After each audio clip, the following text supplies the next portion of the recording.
দেখুন, এক রাতে জিনের বাদশার তৈরি নওগাঁর ঐতিহাসিক দিবর দিঘি। স্যার আলেকজান্ডার কানিংহাম ও স্যার বুকানন হ্যামিল্টনের পরিদর্শন করা নওগাঁর ঐতিহাসিক দিবর দিঘিটি এক রাতে খনন করা হয়েছিল বলে কথিত আছে।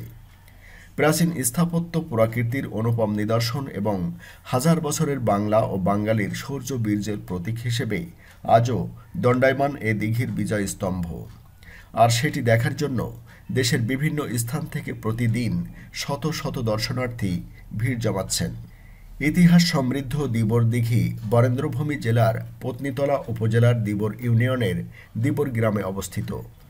দিঘিটিকে ঘিরে লোকমুখে অনেক গল্পকাহিনী বা কাল্পনিক গল্পকথা প্রচলিত। এলাকার প্রবীণ ব্যক্তিদের কথা অনুযায়ী জনৈক বিশ্বকর্মা নামে এক বীর এক রাতে এবং অন্যদের মতে জিনের বাদশার হুকুমে এক রাতে বিশালাকৃতির এই দিঘিটিকে খনন করা হয়।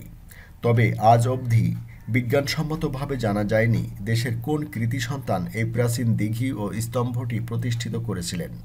ইতিহাস থেকে জানা গেছে দিবর বা ধীবর নামে পরিচিত এই বৃহৎ জলাশয় ও জলাশয়ের মাঝখানে অবস্থিত স্তম্ভটি একাদশ শতাব্দীর কৈবর্ত রাজা দিব্যক তার ভাই রুদ্রকের ছেলে নৃপতি ভীমের কীর্তি হিসেবে পরিচিত। পাল রাজা দ্বিতীয় মহিপালের অত্যাচারে অতিষ্ঠ হয়ে বরেন্দ্রভূমির অধিকাংশ অমর্ত্য পদচ্যুত সেনাপতি ধীবর বংশোদ্ভূত কৃতি সন্তান দিব্যকের নেতৃত্বে পাল শাসকের বিরুদ্ধে বিদ্রোহ ঘোষণা করেন এবং পরবর্তীতে দ্বিতীয় মহিপালকে হত্যা করেন।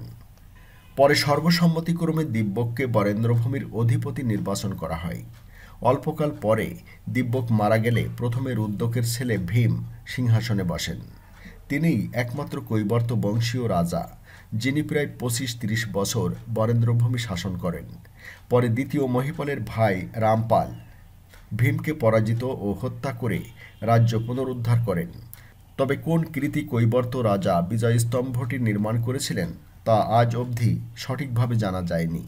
তবে স্যার আলেকজান্ডার কানিংহামের মতে শৌর্যদের পরে এ ধরনের কোনো পাথরের কাজ বাংলার অঞ্চলে আর হয়নি।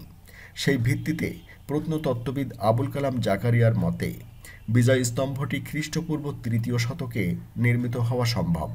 প্রায় ৩০ ফুট লম্বা একটি অখণ্ড পাথর কেটে তৈরি এই স্তম্ভের ৯টি কোণ রয়েছে। এর এক কোণ থেকে অপর কোণের দূরত্ব ১২ ইঞ্চি। স্তম্ভের উপরিভাগে পরপর ৩টি বলয়াকারে স্মৃত রেখা রয়েছে যা সৌন্দর্য বৃদ্ধি করেছে। এর শীর্ষদেশ নান্দনিক কারুকার্য খচিত মুকুট আকারে নির্মিত।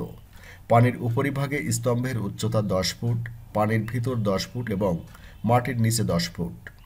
স্যার বুকানন হ্যামিল্টনের মতে স্তম্ভের দৈর্ঘ্য ৩০.৩৪ ফুট। অপরদিকে স্যার আলেকজান্ডার কানিংহামের মতে দৈর্ঘ্য ৩০ ফুট। স্যার আলেকজান্ডার কানিংহাম ১৮৭৯ সালে যখন এই দিঘি পরিদর্শনে আসেন তখন এর গভীরতা ছিল ১২ ফুট এবং এর প্রত্যেক বাহুর দৈর্ঘ্য ছিল ১২০০ ফুট। বর্তমানে দিবর দিঘির জলাশয়ের পরিমাণ প্রায় ২০ একর।